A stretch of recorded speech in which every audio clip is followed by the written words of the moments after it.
Ketua, Ibu Wakil Ketua dan Bapak-Bapak anggota Komite 3. Saya mencatat secara garis besar yang disampaikan oleh Bapak-Bapak dan Ibu-Ibu ada 3 ya.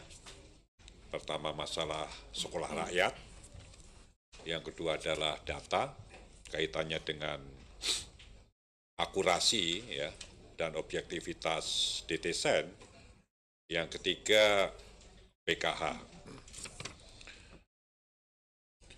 Bapak-bapak dan ibu-ibu, Bapak Ketua, Ibu Wakil Ketua, jadi yang menentukan kuota dan titik sekolah rakyat itu bukan Kemensos. Ya, jadi begitu Kemensos mendapatkan perintah dari Pak Presiden melalui Impres nomor 8 tahun 2025, kemudian kita berkirim surat, Pak. Berkirim surat ke Bupati, ke Wali Kota, kita meminta gedung-gedung yang bisa diusulkan dan dipakai untuk pembangunan sekolah rintisan. Bulan Maret kita sudah berkirim surat, bulan April kita berkirim surat meminta Bupati dan Wali Kota beserta Gubernur mengusulkan gedung-gedung yang bisa dipakai untuk sekolah rintisan dan lahan yang bisa dipakai untuk membangun sekolah yang permanen. Karena perintah Pak Presiden, setiap Pemda itu harus memiliki minimal 1 sekolah rakyat. Setiap Pemda harus memiliki minimal 1 sekolah rakyat. Anggarannya 1 dari APBN, yang kedua kita bekerja sama dengan pihak swasta. Ya, jadi bukan Kemensos yang menentukan titik, bukan Kemensos yang menentukan kuota, tapi inisiatif dan usulan dari pemerintah daerah. Yang 165 ini karena bupatinya, wali kotanya memahami bahwa daerahnya memang daerah miskin dan harus diputus transmisi kemiskinan lewat sekolah rakyat. Mereka datang Pak ke Kemensos, berusaha supaya mendapatkan sekolah rakyat. Tetapi bupati dan wali kota yang lain tidak ada yang kemudian bersemangat gitu loh, dibandingkan dengan orang-orang yang kemudian mendapatkan sekolah rakyat itu. Nah, setelah kemudian mereka mengusulkan gedung-gedung itu kemudian direvitalisasi oleh Kementerian PU. Bukan Kemensos yang membangun, Kementerian PU. Dan ini, gedung-gedung ini sifatnya sementara. Karena kalau kemudian tidak ada sekolah permanen di tahun depan, itu sudah tidak bisa terima murid. Karena gedungnya terbatas. Padahal perintah Pak Presiden, setelah sekolah rakyat yang permanen dibangun, muridnya harus 1.000. Muridnya harus 1.000. Jenjangnya dari SD, SMP, sampai SMA. Dan Pak Presiden memprioritaskan, ya, meminta supaya kita memprioritaskan anak-anak SD. Karena beliau ingin memutus transmisi kemiskinan itu sejak dini. Itu, jadi bukan Kemensos yang menentukan ini harus bukan. Kita meminta. Sampai sekarang kita masih membuka. Siapapun, bupati, wali kota, gubernur yang mau mengusulkan pembangunan sekolah rakyat, kita masih membuka. Karena perintah Pak Presiden, setiap Pemda minimal harus punya 1. Siswanya harus 1.000 nanti. Itu bapak-bapak dan ibu-ibu. Ya. Lahan itu tidak boleh milik pribadi. Harus punya pemerintah, harus punya negara. Lahan yang nanti akan dibangun itu harus punya pemerintah kabupaten, pemerintah kota atau pemerintah provinsi, atau kemudian kementerian seperti Kementerian Tenaga Kerja yang kemudian meminjamkan BLK-BLK-nya untuk dibangun sekolah rakyat itu. Tadinya kita mengharapkan bupati wali kota memberikan, Pak. Tetapi kemudian karena Pak Presiden minta 100, kemudian minta nambah lagi. Kita mau cari gedung dari mana? Kalau bangun dari awal nggak mungkin, karena perintah bulan Februari, Juli harus buka. Gitu. Maka kemudian kita selain berkoordinasi dengan pemerintah daerah, kita berkoordinasi dengan kementerian-kementerian lain yang punya gedung-gedung yang tidak dipakai. Jadi saya ingin menyampaikan bahwa ini masih terbuka, ya.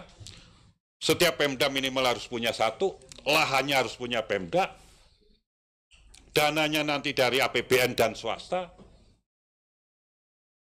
Idealnya tanahnya 8,2 hektar dan sudah digambar.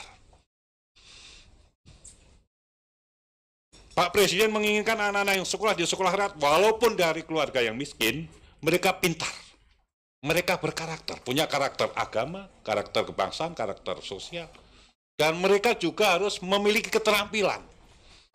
Supaya kalau mereka lulus dari sekolah rakyat, terutama yang SMA, belum ingin melanjutkan kuliah dan ingin bekerja untuk membantu orang tuanya, mereka sudah punya keterampilan.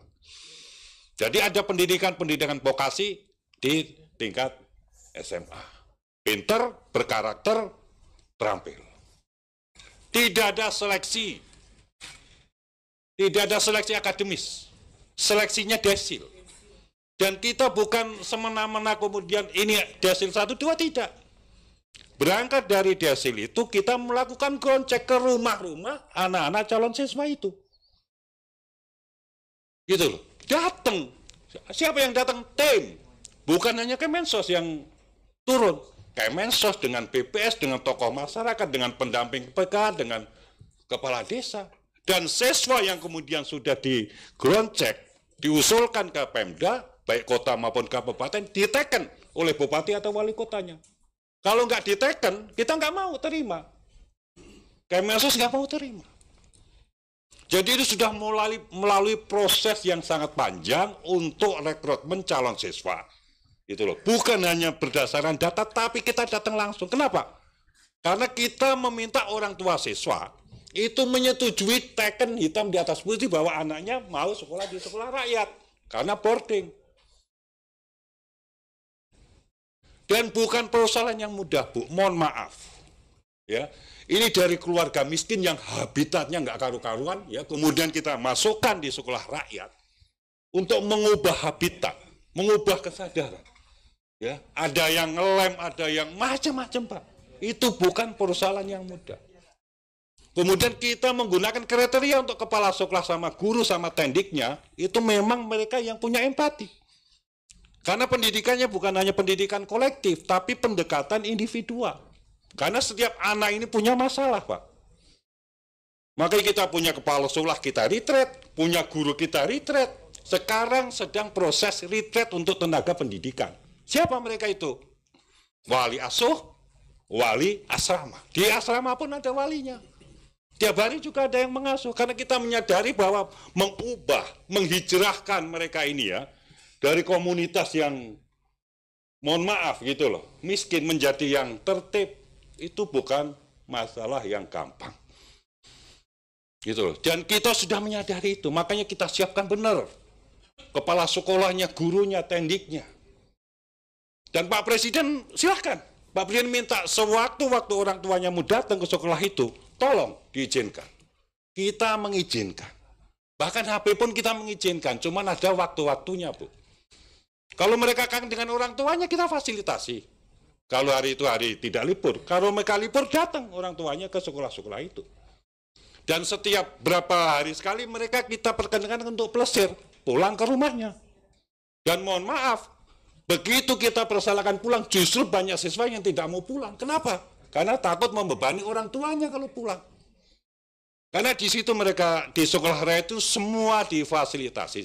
Sehari makan 3 kali, snack 2 kali.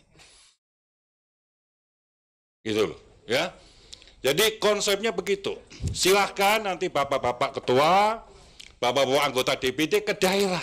Ajak bupati, wali kota di dapilnya masing-masing untuk mengusulkan sekolah rakyat itu. Supaya di daerahnya kemudian tidak hanya mereka memutus transmisi, tapi kita punya legasi untuk pengentasan kemiskinan, penghapusan kemiskinan ekstrim. Terus persoalan pendamping PKH. kita punya 34.000. Yang sekarang sebentar lagi mereka akan menjadi P3K dan sebentar lagi akan kita sahkan. Rencananya tanggal 1 Oktober, mudah-mudahan tidak ada masalah. Ya, karena mereka sudah ASN, tentunya ya ritme kerja mereka itu tidak akan seperti kemarin-kemarin. Kemensos sedang mengatur. Kira-kira pendapatan mereka tiap bulan nanti 7 juta, Bu. Itu kalau di kampung saya, di tempat kelahiran saya di Magelang sana, itu besar sekali, Bu. Kaya sekali, Bu, di kampung saya. Gitu, 7 juta, Bu. Gitu. Dan sekarang kita sedang berjuang ya di Banggar supaya kemudian anggaran-anggaran yang kita usulkan, termasuk penambahan-penambahan tadi yang disampaikan oleh Pak siapa itu bisa terpenuhi, gitu loh. Tetapi ini sudah diangkat, ini sudah tinggal di SK-kan dan rencana tanggal 1 Oktober. Terus persoalan data. Data nanti tahun 2026 pemerintah rencana mau melakukan sensus ekonomi. Ya, sensus ekonomi. Anggarannya besar. Kalau tidak salah anggarannya 4 triliun. Ya.